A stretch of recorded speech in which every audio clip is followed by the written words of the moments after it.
विकास भास्कर जी पानीपत से। राधे राधे। राधे राधे गुरुजी प्रणाम। गुरुदेव, मानसिक धरातल पर सरल कैसे बने? मानसिक धरातल पर सरल हुए बिना भी धार्मिक यात्रा संभव है? कृपया मार्गदर्शन करें। धार्मिक यात्रा से ही मानसिक सरलता की प्राप्ति होती है। जब हम अधर्माचरण करते हैं तो हमारा हृदय कठोर होने लगता है। हृदय में चार बातें हैं, बुद्धि है, मन है, चित्त है, अहंकार है। चारों को अंतःकरण कहते हैं और सहज भाषा में चारों को मिला के हृदय। बोले हृदय से बात कर रहे हो, तो हृदय का तात्पर्य होता है चार विभाग हैं, बुद्धि, मन, चित्त, अहंकार।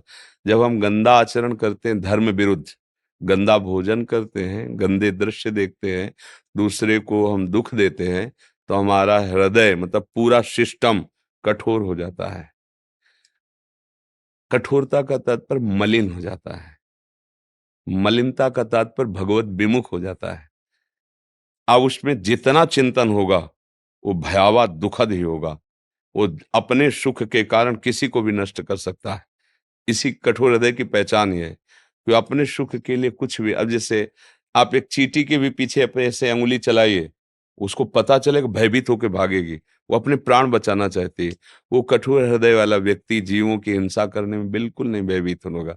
दूसरे के मांस खाना है सब गंदे है जो ये कठोर। अब जब आप धर्माचरण करोगे तो आपका हृदय पवित्र होने लगेगा, इतना सरल हो जाएगा कि अपने को जो पीट रहा है उसके लिए भी यही आएगा कि भगवान इसको कभी दंड न दे, भगवान ये कभी दुखी न हो, भगवान यदि आप कृपा करो तो इसकी बुद्धि शुद्ध हो सकती है। वो कभी उसके विषय में सोचेगा ही नहीं कि इसका मंगल हो जाए। यही साधुता आ गई, यही मन की निर्मलता आ गई, यही हृदय की कोमलता हो गई, यही सहजता और सरलता हो गई। इसी को महात्मा कहा जाता है। अर्थात धर्म से चलने पर, भगवद आश्रय लेकर नाम जपने पर हमारा हृदय निर्मल सहज हो जाता है, उदार हो जाता है। और जब हम अधर्माचरण करते हैं, भगवत विमुख हो जाते हैं, तो हमारा हृदय स्वार्थी हो जाता है, कपटी हो जाता है, कठोर हो जाता है। और ये सारे लक्षण धर्म से न चलने के कारण हुए हैं। अब वो जब धर्म पर कदम बढ़ाएगा तो अब ये बख्शेंगे नहीं, जो जिनको आश्रय दिया, कपट छल, ये उसको जलाएंगे। अब उस जलन को सह जाए तो आगे बढ़ जाए, नहीं तो चलना तो सब सही मार्ग में चाहते हैं और बार बार वो गिरा देते तो उसको लगता है अब चल ही नहीं पाएंगे।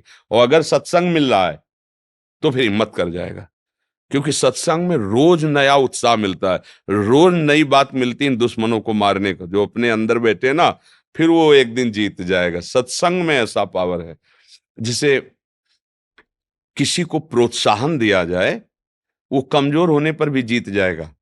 और कोई बहुत बलवानों से निरुत्साहित करते रहिए। जिस समय महाभारत युद्ध चल रहा था तो शल्य जी जो थे वो नकुल सहदेव पांडवों के मामा थे, माद्री के भाई थे, और वो आ रहे थे पांडवों पक्ष में अपनी सेना के साथ। ये पता चला दुर्योधन को बहुत बुद्धि में प्रवीण है, इतनी सेवा बिछा दी मार्ग में, तो उन्होंने समझा पांडवों ने।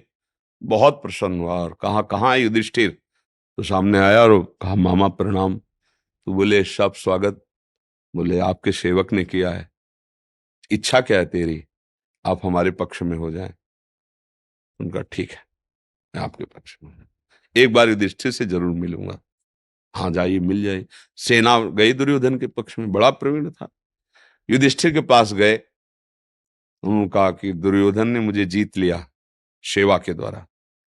मैंने समझा आपने सेवा की है, पर वो उसने की। तो उन्होंने कहा ये तो बहुत बड़ी हानि हो गई, क्योंकि आप युद्ध कला में, सामर्थ्य में और सारथी कला में बहुत प्रवीण हैं। पक्का वो तुमको कर्ण का सारथी बनाएगा, क्योंकि अर्जुन के सारथी भगवान बने हैं, तो उनके सामने कोई प्रवीण ही सारथी का, तो कर्ण का सारथी तुम्हें बनाएंगे। तुम्हें बस एक बात करना है, जहां वो उत्साह भरे वहां तुमको अर्जुन का उत्साह दिखाकर उसको निरुत्साहित करना, बस इतना तुम करते रहना। उनका इतना तुम करते रहेंगे। तो जहां कर्ण कहता रथ ले चलो सामने, आज मैं अर्जुन को मत, काहे को तो बातें करते हो, अर्जुन के सामने तुम कुछ नहीं। जब सारथी निरुत्साहित कर रहा है, तुम कुछ सहम जाता, क्योंकि अर्जुन दिव्यास्त्रों को प्राप्त किए थे स्वर्ग आदि में जा। तो आदमी को अगर निरुत्साहित कर दिया जाए तो बलवान आदमी भी वो हार जाएगा।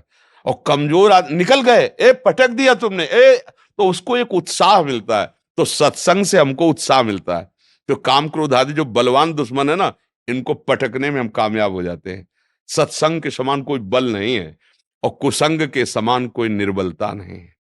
कुसंग मिल जाए तो फिर चाहे नरक का वास मिल जाए तो अच्छा, कुसंग न दे भगवान। कुसंग तो पूरा रास्ता ही खराब कर देता है। अरे कौन भगवान, कहाँ भगवान, 4 दिन की जिंदगी, मौज लो यार, पियो। वो गलत मार्ग में इतना बढ़ के चला जाता है कि लौटना मुश्किल हो जाता है। ये गलत मार्ग ऐसा है कि मन ही को एकदम निराश कर देता है कि भाई ये सब तो साधु महात्माओं की बातें हैं, निर्मल हृदय, हम लोग कहाँ। चलो तुम्हें बातें ही हटो, वो बातें अच्छी नहीं लगेंगी उसे। संसार के जो प्राणी विषयों में उनको बातें ही अच्छी है। ये तो बड़े भाग्य जो आप सुन रहे हो। भगवान ने तुम पर कृपा की जो तुम्हें प्रश्न और उत्तर करने, सुनने, कथन का अवसर दिया। नहीं अवसर है नहीं दिया जाता।